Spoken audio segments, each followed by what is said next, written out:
அடிப்படை தேவைகள் வேண்டி பேட்டி கொடுத்ததால் மின்சாரத்தை துண்டித்த சம்பவம் காஞ்சிபுரம் மாவட்டம் ஸ்ரீபெரும்புத்தூரில் நடந்தேறியிருக்கிறது. அது தொடர்பான செய்தியை பார்த்து வருகிறோம். ஸ்ரீபெரும்புத்தூர் அருகே இருளர் குடியிருப்பு பகுதியில் முறையான மின் இணைப்பு இல்லாத நிலை ஏற்பட்டுக் கொண்டிருக்கிறது. தொடர் புகாரை அடுத்து முறையாக இணைப்பு கொடுக்காமல் கொக்கி போட்டு மின்சாரம் அளிக்கப்பட்டு வருவதாக நியூஸ் தமிழுக்கு பேட்டி அளித்த மக்களால் அங்கு மின்சாரம் துண்டிக்கப்பட்டிருக்கிறது. அடிப்படை தேவைகள் வேண்டி பேட்டி கொடுத்ததால் மின்சாரத்தை துண்டித்த கொடூரம் அரங்கேறியிருக்கிறது. அது தொடர்பான அண்மை செய்தியை பார்த்து வருகிறோம். முதலில் இருளர் குடியிருப்பில் மின்சாரம் துண்டிக்கப்பட்டது தொடர்பாக அப்பகுதி மக்கள் அளித்த பேட்டியை பார்க்கலாம்.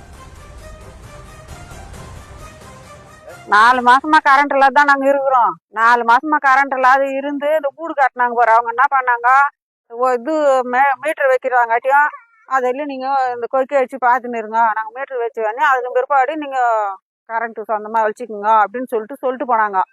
சரின்னு சொல்லிட்டு அப்படியே கவனிந்தோம். ஏதோ கொக்கி வச்சு வச்சுக்கிறாங்க. நேற்று என்ன பண்ணோம், பேட்டி கொடுத்தோம். பேட்டி கொடுக்குறோம். எங்களுக்கு கம்பம் இல்லை, தெருவில் கம்பம் இல்லாத இருக்கிறோம். நாங்கள் கம்பம் இல்லாதனால லைன்லேயே குத்தி வச்சுருக்குறாங்க. அதனால எங்களுக்கு கரண்ட் வசதி வரணும் அப்படின்னு சொல்லிட்டு நேற்று நாங்கள் பேட்டி கொடுத்தோம். பேட்டி கொடுத்ததுக்கும் அது நேற்று கொடுத்ததுக்கும் காலையில் வேலைங்களுக்கு போயிட்டு வந்து பார்த்தாக்கா மற்ற கரண்ட்டும் அறுத்து விட்டு போயிட்டு இருக்கிறாங்க.